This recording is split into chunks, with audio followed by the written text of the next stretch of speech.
26 বছর আহ, রাজনীতির সঙ্গে, মানে রাজনীতির খবরের সঙ্গে যুক্ত রয়েছি, মানে সাংবাদিকতার ক্ষেত্রে। কিন্তু তার আগে প্রায় কলেজ লাইফ থেকে কলেজের রাজনীতি বা যেটা ইনস্টিটিউশনাল রাজনীতি বলে সেটা তো করেছি, ছাত্র রাজনীতি যেটার নাম। ফলে একটা দীর্ঘ অভিজ্ঞতা ছিল। এবং এটা বাস্তব যে মমতা বন্দ্যোপাধ্যায় ক্ষমতায় এসেছেন 2011-তে। আমরা পথে নেমে নন্দীগ্রাম, সিঙ্গুর ইত্যাদি আন্দোলনগুলো আমরা তুলেছি। আন্দোলনে অনেক সময় নিজেরা উপস্থিত থেকেছি। ফলে একটা স্প্রেড, মানে মমতা বন্দ্যোপাধ্যায় বলতে যেটা বোঝায় সেটা হচ্ছে গিয়ে একটা আন্দোলনের মুখ। এবং সেই আন্দোলন আন্দোলিত হয়েছিল বলেই আজ কিন্তু ক্ষমতায় মমতা বন্দ্যোপাধ্যায়। কিন্তু আজকের অনুষ্ঠানের নাম অনির্বাণ দিয়েছে যে শহুরে শহুরে বাতেলা এবং গ্রামের ভোট। চমৎকার নাম। এই নামের একটা অন্যতম কারণ হচ্ছে যে আমরা শহরে বসে বড় বড় লেকচার ঝাড়ি বিভিন্ন টিভি চ্যানেলে, ইউটিউবে ইত্যাদি ইত্যাদি, এমন একটা ভাবভঙ্গি। এবং তার মধ্যে রাজনৈতিক লোকেরাও পর্যন্ত রয়েছে, শুধু সাংবাদিক বলে না, রাজনৈতিক লোকেরাও পর্যন্ত রয়েছে, যারা একটা কলকাতা কেন্দ্রিক, মানে শহর বলতে আমি কলকাতা কেন্দ্রিক একটা এলাকা ধরেছি। তো সেই এলাকাটার মধ্যে থেকে তারা কিন্তু পশ্চিমবঙ্গকে দর্শন করছেন এবং বড় বড় লেকচার মারছেন, মানে বাতেলা মারছেন আর কি। সে বাতেলার মুখে কিন্তু স্ট্রেট অ্যাওয়ে পাঞ্চ আজকে একদম। কাছাকাছি চলে আসি মূল বিষয়বস্তুতে। দেখুন, আমি শহর বলতে যেটা বোঝাই আপনাদেরকে বলি। শহর বলতে শহর কলকাতা, এবং কলকাতাতে সমস্ত পার্টি অফিসগুলোর হেডকোয়ার্টার, এবং সমস্ত পার্টির নেতারা এখানেই থাকেন। কেউ কেউ গ্রামে থাকেন, শুভেন্দু গ্রামে না কোথায় থাকেন, কিন্তু সকাল থেকে তাকে কলকাতাতেই দেখা যায়। আর বাকি টপ লিডার সবই তো কলকাতার মধ্যেই রয়েছে।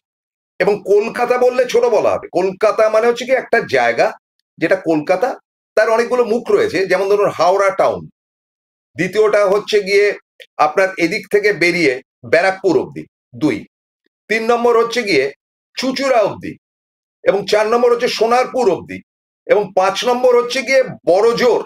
বড়জোর আপনার এইদিকে বারাসাত অব্দি।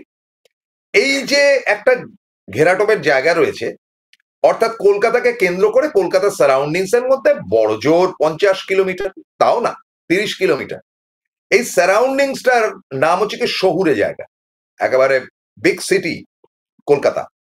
এই কলকাতা শহরে বসে সব লম্বা চওড়া লেকচার আপনাদের সামনে দিচ্ছে, এবং আপনারা সেটা নিতে বাধ্য হচ্ছেন। আপনাদের তো দোষ নয়, মানে দর্শকদের বলছি।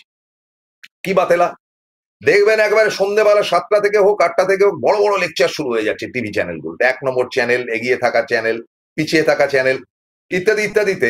এই যে যারা এটাকে কন্ডাক্ট করছে, মানে যারা পরিচালনা করছে, আমি আপনাদেরকে একদম বলছি যে আপনাদের ভালো লাগালাগির ব্যাপার না, A to Z এরা যে নিজেদের টিআরপি তুলতেই পারেন, শুভবুদ্ধি সম্পন্ন লোকেরা নিশ্চয়ই দেখবে। কিন্তু এই 1, 2, 3, 4, এই 4টি যে রয়েছে, এখানে যারা বসেন তাদের শহরের এইটুকু অংশ, মানে যেটা বলেছেন যে কলকাতা শহর, হাওড়া, চুচুড়া, এদিকে সোনারপুর, এদিকে বারাসাত, এই অঞ্চলটার বাইরে তাদের কোনো কনসেপশনই নেই, জীবনে যায় না। এসি গাড়িতে চলে, এসি স্টুডিওতে গিয়ে বসে, বড় বড় লেকচার মারে, এবং অধিকাংশ ফালতু কথা বলে। এবং এরা বেসিক্যালি অশিক্ষিত কোয়ালিটি, সে যেই হোক, মানে যাকে মাঝে মাঝেই দেখছেন চ্যানেল চেঞ্জ করে আরেকটা চ্যানেলে যাচ্ছেন, সেখানে বসে এমন বড় বড় কথা বলছেন, মনে হচ্ছে যেন তাকে ছাড়া অন্ধকার পৃথিবী। এই যেমন একটা সঞ্চালক সঞ্চালিকা আছেন একদল, সেগুলোকে আমি মানে নস্যাৎ করছি, বোগাস। তাদের কোনো প্রেডিক্টিভ জায়গাই নেই, কিছু বলতেও পারে। দিল্লি তো জঘন্য, সেদিন দিল্লির যে কটা চ্যানেল আছে প্রত্যেকটা দালাল, এখানেও দালাল কম না এরা। তো দেখলেন তো রাষ্ট্রপতি ইলেকশন নিয়ে কত লাফালাফি, এগিয়ে ও পিছিয়ে, অমুক তমুক, মানে প্রথম থেকে মোদি যাতে এগিয়ে থাকে তার জন্য যা যা খবর করার দরকার তারা করেছে। তবে হ্যাঁ, একই সাথে এটাও আমি বলতে বাধ্য হচ্ছি যে নরেন্দ্র মোদীর দল কিন্তু এনডিএ জিতলো, ক্রস ভোটিংটা হলো কিন্তু ইন্ডিয়ার তরফ থেকে, মানে ইন্ডিয়ার তরফ থেকে বেশ কিছু ভোট উল্টো দিকে গেল। সেটা অত্যন্ত লজ্জার। তারা কারা, যারাই হন, তাদেরকে মানে যেটা মার্কেটে যেটা ঘুরছে, যে নরেন্দ্র মোদী অমিত শাহ গোষ্ঠীরা তাদেরকে রীতিমতো ভয় দেখিয়েছে যে ইডি সিবিআই হবে, সুতরাং বুঝে সুঝে কাজ করো বাবা।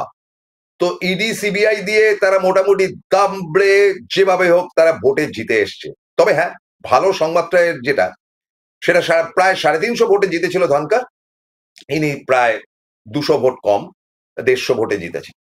এটা একদিকে ভালো। আমি অবশ্যই কৃতিত্ব দেব যেভাবে মানে বিভিন্ন দল, বিশেষ করে স্টালিনের ফুল টিম, তামিলনাড়ুর লোক রাধাকৃষ্ণন হওয়া সত্ত্বেও পুরো ভোটটাই পড়েছে কিন্তু বলে দাবি করছেন তারা। আবার এদিকে অভিষেক বন্দ্যোপাধ্যায়রা দাবি করছেন যে তৃণমূলের টোটাল ভোটটা পড়েছে। কিন্তু কংগ্রেসের রাহুল গান্ধীর অবদান এই লড়াইয়ের মধ্যে কিন্তু আমি একদম শীর্ষে রাখতে রাজি আছি। ভেরি সরি টু সে, এখানে মমতা বন্দ্যোপাধ্যায় থাকলে অবশ্যই অন্য কাজ হতো, জানি না কিভাবে কি ইকুয়েশন হয়েছে। যাই হোক, একটা লড়াই হয়েছে, কিন্তু সেই লড়াইটা আমাদেরকে নতুন করে সাহস দিতে পারেনি ইন্ডিয়া জোট বা তাদের সহযোগীদের। এবং এইটা এমনই একটা জায়গা যে একটা স্পিরিট পেয়ে গেছে, যেটা কনস্টিটিউয়েন্সি ক্লাবের, কনস্টিটিউশন ক্লাবের যে দাপটটা তারা দেখাতে পেরেছিল, সেই দাপটটা কিন্তু নেই। এবং আমার যতদূর ধারণা যে বিজেপির মধ্যে থাকা এমন অনেক বিদ্রোহীরাও কিন্তু মানে মানে আরএসএস এর চাপে পড়ে রাধাকৃষ্ণনকে ভোটটা দিয়েছেন, তা নয় এতগুলো ভোট পায় না। সে যাই হোক, সেটা যেমন একটা দিক গেল, সেরকম আতঙ্কের জায়গা থাকতে পারে বিহারের দিকে, যে এখানে কি খেলা খেলবে নরেন্দ্র মোদী বা অমিত শাহ, যেটাকে খানিকটা হলো এখন এই মুহূর্তে কিন্তু একটা মিউচুয়াল হয়ে আরএসএস তাদের পাশে এসে দাঁড়িয়েছে। এবং এই রাধাকৃষ্ণন গিয়ে কি কীর্তি করবে সেটা তো পরের কথা, জানা নেই। তিনি একেবারে ঘোরতর আরএসএস এর লোক এবং ব্লাইন্ড বিজেপি সাপোর্টার। সুতরাং যে স্পিরিট নিয়ে রাহুল এগোচ্ছিল, তাতে খানিকটা তো দমে যেতেই হয়। এটা গেল বাইরের খবর। আর শহরে বাতেলার মানে দিল্লির বাতেলাটা বললাম, যে সব লম্বা চওড়া লেকচার যারা মেরেছিল মিডিয়া, তারা তো খানিকটা সাকসেস হয়েছে, তাদের মিডিয়ার সমস্ত আতঙ্কিত খবর টবরে তো ভোটটা অন্যদিকে পড়েছে। এবারে আমি আসি আমাদের শহর কলকাতায়। শহর কলকাতার কথা তো বললাম, যে 1 থেকে 4 অব্দি যত চ্যানেল আছে, 1 2 3 4, আপনাদের ক্যালকুলেশন, আমি কোনো টিআরপি ফিআরপি ব্যাপার বদার করি না, কিছু জানে না। তারা গ্রামে গঞ্জে খবর রাখে না। হ্যাঁ, গ্রামে তাদের প্রতিনিধি আছে, এবং এই প্রতিনিধিদের অধিকাংশই এলাকার খবর পাঠায়, এবং তাদের মধ্যেও একটা বড় অংশ নোট পানি তোলে। শুনে নিন, নোট পানি তোলে মানে তাদেরকে দেওয়ার জন্য যত করাপ্টেড লোক রয়েছে, 2 নম্বরই করছে, তাদের কাছ থেকে তারা টাকা তোলে এবং তাদের মতন করে খবর চেপে দেয়। একটা প্রশ্ন তো তুলেছে বাবুল সুপ্রিয়, একটা ভালো প্রশ্ন তুলেছে। বাবুল সুপ্রিয় বলছেন যে মমতা বন্দ্যোপাধ্যায় ভালো কাজগুলো থেকেও দেখান না। এখন এই মুহূর্তে বলছি, গতকাল, আজ বৃহস্পতিবার, গতকাল মমতা বন্দ্যোপাধ্যায় উত্তরবঙ্গ থেকে ফিরেছেন, এবং তাকে আমি, দিদিকে আমি কৃতজ্ঞতা জানাই মমতা বন্দ্যোপাধ্যায়কে, যে তিনি আমাদের এই ইউটিউব দেখেছেন এবং দেখে দাবড়ে দিয়ে এসছেন উত্তরবঙ্গের নেতাদের। সে খবরটা আমার কাছে এসছে, যেটা চলছে নাকি উত্তরবঙ্গ মানে ডুয়ার্স তরাই অঞ্চলটাকে দাবড়ে দিয়ে এসছেন, যে এভাবে চললে চলবে না। ফলে তারও সুনির্দিষ্ট কিছু প্ল্যান রয়েছে। কিন্তু আমি অবাক হই একটা জিনিস দেখে, যে যত রকম প্রেশার, যত রকম কিছু, সেটা কেবলমাত্র মমতা বন্দ্যোপাধ্যায় নিচ্ছেন, আর খানিকটা হলো অভিষেক। তাছাড়া আর কারুর মধ্যে কোনো উচ্চ চিন্তাধারা আছে? এই যে আমি এতটা বনবন করে ঘুরে এলাম, তার মধ্যে আপনাদেরকে একটা হিসাব দিয়ে দিয়েছিলাম 26টি আসনের ডুয়ার্স তরাই অঞ্চলে। আজকে আপনাদেরকে দেব বারাসাত থেকে, বারাসাত থেকে আপনার মোটামুটি কৃষ্ণনগরের আগে অব্দি যে অঞ্চলটা রয়েছে, রানাঘাট অব্দি, মানে বারাসাত থেকে রানাঘাট। আচ্ছা, বারাসাত থেকে রানাঘাট আপনি কিভাবে যেতে পারবেন? আমি যেভাবে গেছি সেই অঞ্চলটি আপনাদেরকে বলি। আমরা বারাসাত থেকে বেরিয়ে ব্যারাকপুর রোড ধরে, ব্যারাকপুরের ভেতর দিয়ে ব্যারাকপুর, তারপরে কাকিনাড়া ইত্যাদি ইত্যাদি করতে করতে কাঁচরাপাড়া, কল্যাণী হয়ে তারপরে আমরা পৌঁছালাম সেই দুধের টিপিক্যাল জায়গা, আপনারা তো জানেন, যেটা নিয়ে প্রবীরদা বলেওছেন। এবং সেখান থেকে রানাঘাট ছুঁয়ে আমরা উঠে গেছি হাইওয়েতে, এবং হাইওয়েতে যাওয়ার পর কৃষ্ণনগর যখন এসছে, সেই অবধি এই অঞ্চলটা মানে হরিণঘাটা নিয়ে আর কি আমি বলছি। তারপরে আপনার বিধান, কৃষি বিশ্ববিদ্যালয় যেগুলো রয়েছে, এই অঞ্চলটি খুব খারাপ, তৃণমূলের খুব খারাপ। এখানে প্রায় ধরুন 15 থেকে 16টি আসন রয়েছে, বা 20টি হতে পারে। সেখানে খুব সেফ সিকিউর আসন যেগুলো, সেগুলো হচ্ছে বারাসাত, ডেফিনিট করে জিতবে তৃণমূল। আমডাঙ্গা তারপরেই পড়ছে, ডেফিনিট করে জিতবে তৃণমূল। চলে আসুন ব্যারাকপুর, এখনো পর্যন্ত তৃণমূলের হস্তগত রয়েছে, এখান থেকে বড়জোর একটা আসন লুজ করতে পারে এই অঞ্চলে। এই করতে করতে আপনি অলমোস্ট কল্যাণীর কাছাকাছি পৌঁছে, মানে কাঁচরাপাড়া অব্দি মমতা বন্দ্যোপাধ্যায় যে কটা আসন রয়েছে তিনি পাবেন। কিন্তু তারপরে যে মুহূর্তে নদিয়াতে আপনি এন্ট্রি নিলেন কল্যাণীর পর থেকে, কল্যাণীকে নিয়ে, আমি আবারও বলছি কল্যাণীকে নিয়ে, আমি অবাক হয়ে দেখলাম যে সেখানকার কালচারটি একেবারে কলকাতাইয়া কালচার না। এবং আমাদের যে টেলিভিশনে বসে থাকা বাতেলাবাজরা যে বড় বড় কথা বলেন, তাদের কোনো কনসেপশনই নেই যে কল্যাণীর পরের থেকে যে বৃহৎ বাংলাটা রয়েছে উত্তর দিকে, দক্ষিণ দিকের কনসেপশন আমি বলতে পারবো না, সেটা প্রবীরবাবু বলবেন আগামী দিনে। সেইখানকার যে ধ্যান ধারণা বা সেখানে গিয়ে উপস্থিত হওয়া, যে দিদি যাবেন, অথচ দেখুন এরা টিভিতে বসে এই হবে, ওই হবে, এই মারেঙ্গে ওই মারেঙ্গে, সব পার্টি, মানে বিজেপি থেকে শুরু করে তৃণমূল তো বটেই, এবং তার মধ্যে বিশেষজ্ঞ বেশ কিছু রয়েছে, এবং এই বিশেষজ্ঞগুলো একেবারে এগিয়ে থাকা, এগিয়ে রাখা থেকে মাল পানি পায়, মাল খেতে পায়, সবকিছু পায়, এবং আজে বাজে ঢপের কথাতে ভর্তি করে দিচ্ছে। এবং আমি অবাক হই যে বিশেষজ্ঞ হিসেবে এমন অনেকে রয়েছেন যারা টিভিতে মুখ দেখাতে ভালোবাসে। আজকে অমুক চ্যানেলে বসছি, কালকে তমুক চ্যানেলে বসছি, আজকে অমুক করেছি। তারা মানে কি বলা যায়, তারা নেপালে কেন গন্ডগোল হচ্ছে সেটাও জানে, তারা 26,000-এর চাকরি নিয়ে কি সমস্যা হচ্ছে, আইন কানুন কোন পথে যাবে সেটাও জানে, তারা আগামী দিনে ইলেকশন কোন পথে যাচ্ছে সেটাও জানে, তারা রাধাকৃষ্ণন জিতবেন সেটাও জানেন। তারা যে কি জানেন না সেটাই হচ্ছে অবাক কাণ্ড। একটা লোক শহর কলকাতা বা কলকাতার সারাউন্ডিং, আমি কলকাতা মানে আমি আপনাদের এরিয়া বলেছি, এর বাইরে, মানে এর বাইরে জগৎ আছে তোমরা জানো না, যে গানটি ছিল স্ত্রীর, সেই রকম আর কি, এর বাইরে যে জগৎ আছে ওরা জানে।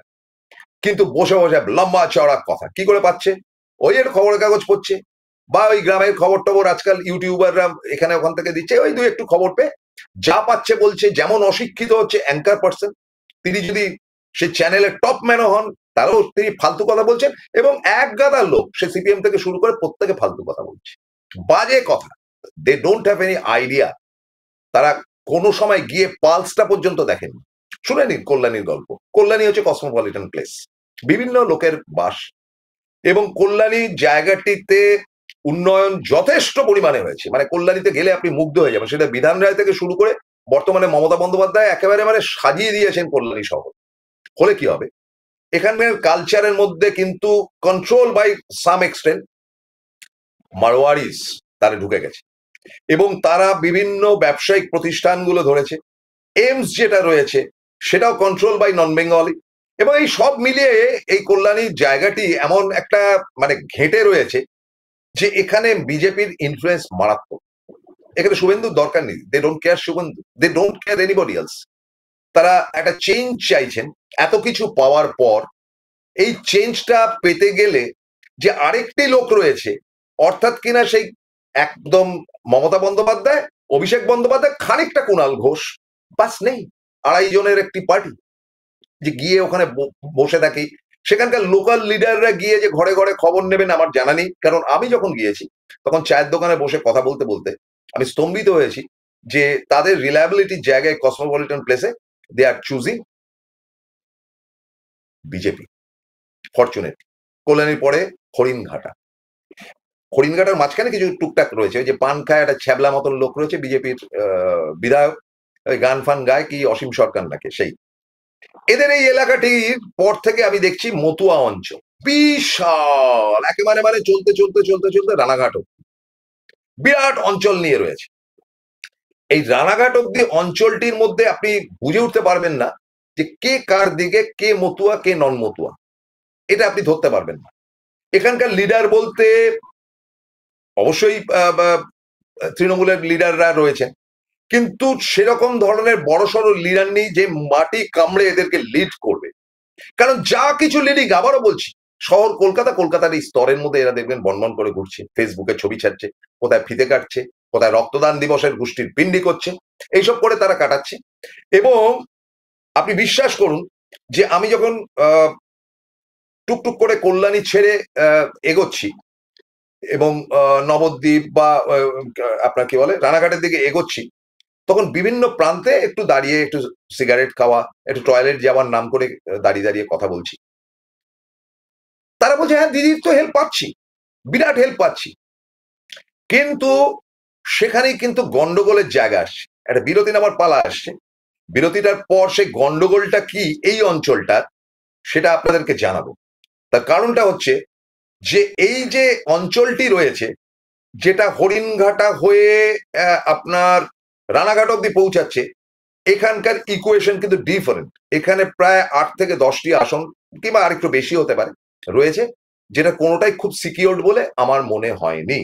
আর এখানে তো তাছাড়া রানাঘাটে তো জিতেও এসে জগা মানে জগন্নাথ সরকার, তিনি জিতলেন কি করে? এবং সেখান থেকে পরিবর্তিত কোনো একটা বাই ইলেকশন হয়েছে, একজন মতুয়ার জায়গা থেকে একজন জিতেছে ঠিকই, কিন্তু তিনি কি ফের জিততে পারবেন আসন্ন নির্বাচনে? হয়তো জিততে পারবেন, কিন্তু মতুয়াদের প্রবলেমটা কি বা মতুয়াদের কাছে খবরটা যাওয়া দরকার, কারণ এই টোটাল অঞ্চলটাকে কন্ট্রোল করছে মতুয়া। বলবো একটা ছোট্ট বিরতির পর, সঙ্গে থাকুন। Found Kolkata's first ever sweet shop serving so unique items like Dab Malai Curry, Motichur Truffle, Gajor Borfi, Dab Kalakand, and I had to try them. শুধু তাই নয়, শক্তিগড়ের ল্যাংচা, বর্ধমানের সীতাভোগ, মালদার পোস্তকদম, বহরমপুরের ছানা বড়া, এগুলো সবকিছু খেতে হলে আর এত দূরে যেতে হবে না। সুন্দরিনী ন্যাচারালসে পেয়ে যাবে পশ্চিমবঙ্গের বিখ্যাত 10টা জেলার মিষ্টি all under the same roof. এদের বেস্ট সেলার্স কচি ডাবের শাঁস দিয়ে বানানো ডাব মালাইকারি আর কলা পাতায় মোড়া গুড়ের সন্দেশ পাতুরি আর মাস্ট ট্রাই। ফিরলাম বিরতির পর। দেখুন দুটো কথা বলি, তার আগে একটু ছোট করে বলি যে সম্প্রতি বোধহয় গত মঙ্গলবার প্রবীরদা 4জন ইউটিউবারকে নিয়ে বসেছিলেন।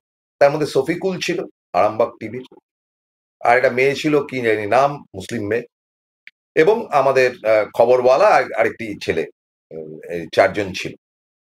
তাতে করে ওই মেয়েটি, যে একেবারে ঘোরতর বিজেপির সমর্থক তো বটেই, এবং শুভেন্দু কথা বলতে গেলে কথাবার্তাও খুব একটা সাংবাদিক সুলভ না, আচো পাচো পাচো কাচো কাচো করে কথা বলছিল। তো প্রবীরদা কেন এদের পেছনে ওয়েস্ট করছেন না আমি জানি না। এবং শফিকুল, শফিকুল বললেন যে আমি আমার উপর এমন অত্যাচার হয়েছিল যার জন্য আমি ক্রোধে আক্রোশে এদেরকে সরাতে চাইছি। তার আক্রোশ এতটাই বেড়েছে, তিনি মুসলিম সমাজকে ঘৃণা করছেন, মুসলিম সমাজকে দাবড়ে দিচ্ছেন। লজ্জা উচিত শফিকুলের। আর আমাদের মুখ খোলাবেন না, আমাদের জানা আছে যে কে কত মাল কামাই করছেন এবং কোত্থেকে করছেন। আমি পার্টিকুলারলি কাউকে বলছি না, কিন্তু কার কত মাল আসছে এবং বিজেপি থেকে কত টাকা কে পাচ্ছেন সেটা কিন্তু এদের দুজনকে আর আমি বলতে পারি যে আমাদের কাছে একটা হিসেব আছে। তা নয়তো এত কাপ্তানি করা যেত না। লাখ লাখ টাকা না, কোটি কোটি টাকার কারবার চলছে। সুতরাং সাধু এবং সতীগিরি দয়া করে এই ধরনের ইউটিউবাররা কেউ করবেন না। আমি শফিকুলকে চিনি না, সুতরাং তার সম্বন্ধে বাজে কথা বলবো না। তো যাই হোক, আমার কথা খুব সুস্পষ্ট যে এখানে এই ধরনের দালাল কিছু ইউটিউবারদেরকে ছাড়া হয়েছে। দে আর ইনফ্লুয়েন্সিং। তারা রাতারাতি গোবর খেয়ে হিন্দু হয়েছে এবং মুসলমান ধর্মকে তারা দেখছে যে সারা ভারতবর্ষ জুড়ে খুন খারাপই হচ্ছে, রক্তে বন্যা বয়ে যাচ্ছে, তাদের কোনো লজ্জা নেই, তাদের নোট পানি পেয়ে গেছে তো হবেই। মুসলিমরা, মানে আমি বলতে রাজি আছি, কেউ অন্যভাবে নেবেন, মুসলিমরা ভীষণ লয়াল। সর্দারজি এবং মুসলিম, মানে শিখ এবং মুসলিম, এরা জান দিতে পারে নিজেদের দেশের জন্য, নিজেদের জায়গার জন্য জান দিতে পারে। আর যারা গদ্দার হয় তারা মির্জাফরের বংশধর হিসেবে তারা গদ্দার। গদ্দারিও তারা শীর্ষে যায়, আর দেশপ্রেমের দিকেও তারা শীর্ষে যায়। গদ্দারের সংখ্যাটা কম, তা নয়তো সিরাজউল্লাহকে খুন হতে হতো না। এবং তার জন্য গদ্দার মির্জাফররাই গদ্দারি করেছে। এই মির্জাফরের বংশধর হচ্ছে গিয়ে বিভিন্ন ইউটিউবাররা, কারণ তারা টাকা পেয়েছিল ব্রিটিশের কাছ থেকে, আজকে পাচ্ছে বিজেপির কাছ থেকে। সেটাও এটাও চলে আসি আলোচনার মধ্যে। দেখুন, মতুয়া সমাজ তারা কিন্তু বাঙালি, বাঙাল, পূর্ববঙ্গের অ্যাবসলিউটলি। তারা যখন ওপার বাংলা থেকে আসে সমস্ত ছিন্নমূলের মতন আসে। বেশ কিছু জায়গা বিধান রায় তৈরি করে দিয়েছিলেন, পরবর্তী অধ্যায়ে জ্যোতিবাবুরা তাদের ভোটার কার্ড ফার্ড ইত্যাদি ইত্যাদি করে দিয়েছেন, এবং মমতা বন্দ্যোপাধ্যায় তো একদম বড় মার সঙ্গে কথা বলে সেটেল হয়েছে। কিন্তু এখানে একটা সমস্যা হয়েছে যেটা আমি জানতে পেরেছি এই হরিণঘাটা থেকে শুরু করে আপনার রানাঘাট অঞ্চলে ঘুরে। সেটা হচ্ছে বড় মার মৃত্যুর পর, বড় মা বেঁচে থাকাকালীন মমতা বন্দ্যোপাধ্যায় যে একটা ট্রেন্ড ছিল বা তার প্রতি যে একটা আকর্ষণ ছিল, সেটা খানিকটা নষ্ট হয়েছে কতগুলো কারণে। অন্যভাবে নেবেন না, যেটা ফ্যাক্ট, যেটা জানতে পেরেছি সেটা বলছি। সেটা হচ্ছে কপিল কৃষ্ণ ঠাকুরকে তিনি সংসদে পাঠান, আর অন্যদিকে তার ভাই মঞ্জুল কৃষ্ণ ঠাকুরকে মমতা বন্দ্যোপাধ্যায় 2011-তে ভোটে জিত তাকে মন্ত্রী করেন। তারপরে কি ঘটনা ঘটে, কারণ এই দুই ভাইয়ের মধ্যে এবং দুটো পরিবারের মধ্যে কিন্তু ক্ল্যাশ ছিল, যেটা বড় মা চেষ্টা করতেন যে যাতে করে ক্ল্যাশটা না হয়, কারণ ঠাকুর বাড়ির একটা ইজ্জত রয়েছে এবং বলতে কোনো দ্বিধা নেই, সেটা কপিল কৃষ্ণ ঠাকুরই হোক বা মঞ্জুল ঠাকুরই হোক বা তারপরে যারা যারা এসছেন এই ঠাকুররা, তারা কন্ট্রোল করেছে মতুয়াদের। ঠাকুর বাড়ি রয়েছে, সেখানে মন্দির রয়েছে, সেখানে পুজো আচ্ছা হয়। বাট দিস পিপল, এই লিডাররা হচ্ছে বেসিক্যালি অত্যন্ত আলসে, অলস, খুব দৌড়ঝাঁপ করে এলাকায় মুখ থুবড়ে পড়ে কাজ করার মতন এলিজিবিলিটি ছিল না। এখন কথাটা হচ্ছে যে কপিল কৃষ্ণ ঠাকুরকে আপগ্রেড করে এবং পরবর্তীতে মঞ্জুল কৃষ্ণ ঠাকুরকে একরকম দল থেকে, মন্ত্রিত্ব থেকে সরিয়ে দিয়ে বা তাকে সরে যেতে হয়ে একটা কেলেঙ্কারি হয়েছিল, যেটা কিন্তু হজম করতে পারেনি মতুয়া সমাজ। অনেকেই কিন্তু ক্ষিপ্ত, কারণ মঞ্জুল কৃষ্ণের যতটা ইনফ্লুয়েন্স ছিল কপিল কৃষ্ণের কিন্তু ততটা ছিল না। কপিল কৃষ্ণের মৃত্যুর পর তার স্ত্রী মমতা বলা সেখানকার দায়িত্ব নেন এবং পরবর্তী ভোটে 2019-এ তিনি হেরে ফেরেও যান, বর্তমানে রাজ্যসভার সাংসদ। এখন ঘটনাচক্রে যেটা দাঁড়াচ্ছে যে মমতা বালা ঠাকুরের এত বড় স্ট্যামিনা নেই। অবশ্য সেখানে বিশ্বজিৎ দাস বলে একজন অত্যন্ত কর্মদক্ষ মানুষ রয়েছে, কিন্তু আমি মমতা বলার কথা বলছি, যার কথা উঠবে বসবে। এবারে মতুয়া সমাজ যাদের কথা শোনে, মমতা বালা ঠাকুর এমন ইনফ্লুয়েন্সিয়াল নন যে তিনি বলবেন যে তৃণমূলে সব ভোট দাও আর সবাই হই হই করে ভোট দিয়ে দেবে, এমন জায়গাটা কিন্তু মমতা বালা তৈরি করতে পারেননি। I very sorry to say. এবং মঞ্জুল কৃষ্ণ ঠাকুরের কোনো ভূমিকা নেই এখন উঠতে। তারা দুই ভাই, সুব্রত ঠাকুর এবং শান্তনু ঠাকুর, দুই ভাই, নিজের ভাই, এরা দুজনে বিজেপি। শান্তনু ঠাকুর কেন্দ্রের মন্ত্রী এবং বনগাঁর সাংসদ, যার সেই বনগাঁর মধ্যে কিন্তু এই যে অঞ্চলটির কথা বলছি, অর্থাৎ কিন্তু হরিণঘাটার একটা পোর্শন বা কল্যাণীর একটা পোর্শন, সেগুলো সব বনগাঁর মধ্যে ঢুকে বসে রয়েছে। তো সেখানে শান্তনু ঠাকুর যথারীতি জিতেছেন এবং জিতে তিনি কেন্দ্রে গেছেন। শান্তনু ঠাকুর একেবারে কাজের লোক, এমন দায়িত্ব নিয়ে শান্তনু ঠাকুরের পরিবারের লোকেরাও বলবেন কিছুই কাজ করে না, ওই আছে আর কাপ্তান। কিন্তু সুব্রত ঠাকুর খুব কাজের ছিল, খুব খাটিয়া ছিল। বিজেপি করতে পারে, বিজেপি করা মানে আমি তার বিরোধিতা করবো এমন। সুব্রত ঠাকুর খুব মানে দৌড়ঝাঁপ করতে পারে, পাগলের মতন মানুষের জন্য মানে জায়গা করতে পারে। এখন ঘটনাচক্রে যেটা হয়েছে, এই হরিণঘাটা থেকে শুরু করে আপনার কৃষ্ণনগরের আগে অব্দি যে বিস্তার জায়গাটা রয়েছে, বিস্তারিত ভাবেই সেটা বলছি। এই যে অঞ্চলটি, এখানে খ্রিস্টান অ্যাসোসিয়েশন একটা আছে, কিছু কিছু অঞ্চলে মুসলিম কমিউনিটি রয়েছে, কিন্তু বাকি একেবারে মতুয়া অধ্যুষিত জায়গা। রানাঘাট অঞ্চল নিয়ে বলছি। যারা হিন্দু বেল্ট, তারা যে সবসময় মমতা বন্দ্যোপাধ্যায়কে ভোট দিচ্ছেন এমন না, বাট একটা পোর্শন দিচ্ছে। মতুয়াদের সবাই যে একেবারে বিজেপিকে ভোট দিচ্ছে এমনও না, একটা অংশ দিচ্ছে। কিন্তু বৃহৎ যে অংশটি রয়েছে এই কটি জায়গায়, তারা অসীম সরকারকে তাকে চেনেই না। আর মজার ব্যাপার হচ্ছে, একটা দোকানে গেলাম, দেশলাই কিনলাম, তা আমাকে বলছে যে এরকম খুচরো পয়সা নেই। এমন ঠিক আছে, দুটো শ্যাম্পু দিয়ে দাও, কারণ হোটেলে উঠতে হবে, শ্যাম্পু এমনি লাগবে। তো একটা দেশলাই, দুটো শ্যাম্পু, একটা মশলার ছোট এলাচ দানা থাকে যেগুলোতে, সেই একটা কিনে টিনে ওকে গল্প বলো যে কি গল্পটা কি বলো, এইভাবে তো কথা বলতে হয়। বলছে যে আমাদের কাছে কোনো খবর নেই যে সুব্রত ঠাকুর এবং শান্তনু ঠাকুরের মধ্যে কে ভালো, আমরা শান্তনু ঠাকুর যা বলবে তাই শুনবো, সেটাই শুনতেছি। তাই হলো কেন, সুব্রত ঠাকুর কাজের লোক না? আমাদের এখানকার তো এমএলএ না, তা আপনাদের এখানে এমএলএ তো জগন্নাথ সরকার। না তাহলে কি হবে, জগন্নাথ সরকার কেউ না, আমাদের এখানে আসল লোক হচ্ছে গিয়ে শান্তনু ঠাকুর। শান্তনু ঠাকুর যা কইব তাই আমরা শুনব। ভাই এই খবর আছে কলকাতায় যারা টিভিতে বসে বাতেলাবাজি করে আছে, এবং তারা একটা মারাত্মক কথা বলেছে, যেটা মুখ্যমন্ত্রীর কাছে সংবাদটা যাওয়া দরকার, যে এত মন্ত্রিত্ব হয়েছে, এত কিছু হয়েছে, সেই একই মুখ আমরা বারবার দেখছি ঘুরে ফিরে। আজ 15 বছর ধরে কতগুলো টিপিক্যাল মন্ত্রী রয়েছে, উপমন্ত্রী রয়েছে, অর্ধমন্ত্রী রয়েছে, টপ লিডার যারা রয়েছে, সব তো ওই কলকাতা অঞ্চলেরই লোকজন, তার বাইরে কোথায়? তাই বলো কেন? বললাম যে এখানকার মন্ত্রী আছে, ওখানকার মন্ত্রী আছে, নর্থ বেঙ্গলের মন্ত্রী আছে। বলো হইলে কি হইব? আমাদের মতুয়া থেকে তো কোনো মন্ত্রী নাই।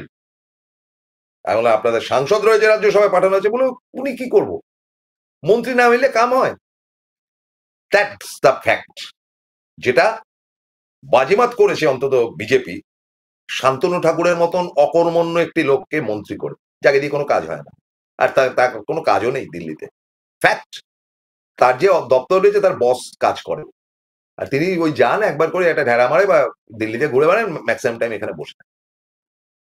তাহলে দাঁড়াচ্ছে যেটা, যে সুব্রত ঠাকুর যদি আগামী দিনে শান্তনুর বিরুদ্ধে লড়াই করে বা ধরুন তৃণমূলে আসে, তাহলে এখন থেকে কেন তাকে দায়িত্ব দেওয়া হচ্ছে না? তিনি তো ঠাকুর পরিবারের একজন। মমতা বলা একা একজন মহিলা হিসেবে কতটা লড়াই দেবেন? ঠাকুর পরিবারের কথা ছাড়া কিন্তু মতুয়াকে কনভিন্স করা next to impossible up to Ranaghat. মন্ত্রী করবেন কি না করবেন সেটা মমতা বন্দ্যোপাধ্যায়ের কথা, আমার মতন একটা ছাপোষা সাংবাদিকের বক্তব্য নয়। কিন্তু এই অঞ্চলটুকুতে দেখে আমি যেটা বুঝেছি, দেখুন বারাসাত থেকে আসছি, পরপর পরপর পরপর পরপর এক একটার পর একটা কনস্টিটিউয়েন্সি কিন্তু তৃণমূল জিতবে, কিন্তু এই যে 6-7টি আসন বা 7-8টি আসন, এটা খুব রিস্ক ফ্যাক্টর হয়ে রয়েছে, বিকজ এখানে মতুয়া লিডার বলতে সাচ কেউ নেই। যিনি জিতে এসছেন তিনি অধ্যাপক মানুষ কি ডক্টরেট মানুষ সেটা আলাদা কথা, তার ক্যাপাসিটি নেই লোকের বাড়িতে বাড়িতে গিয়ে খবর না। সো এই 6টি আসন নেওয়ার জন্য এখনো মাস 6-7 আছে, সুতরাং এখানে একজন লিডার দরকার। যদি পারেন সুব্রতকে টেনে নিতে পারেন, আদারওয়াইজ সাবস্টিটিউট হিসাবে অন্তত কোনো মতুয়াকে রাজ্যসভা রাজ্যের মন্ত্রী করতে পারেন, এটা তাদের দাবি। যেটা দাবি আমি বলছি, আমার কোনো বক্তব্য নেই। আদারওয়াইজ একটা বড় অঞ্চলের, কারণ বনগা ফনগার কথা তো বললামই না, একটা বড় অঞ্চলের প্রায় 12 থেকে 14টি আসন মতুয়া বা এরা কন্ট্রোল করছে, সেগুলো কিন্তু বিজেপির খাতায় চলে যাবে। সেটা কি শহরে বাতেলাবাজ টিভিতে বসা বিশেষজ্ঞ, সে তৃণমূলের পক্ষেই হোক বা তৃণমূলের বাইরেই হোক, জানেন কি, জানবার চেষ্টাটা করুন, জানাটা শুরু করুন। শেষ করছি, নমস্কার, আদাব।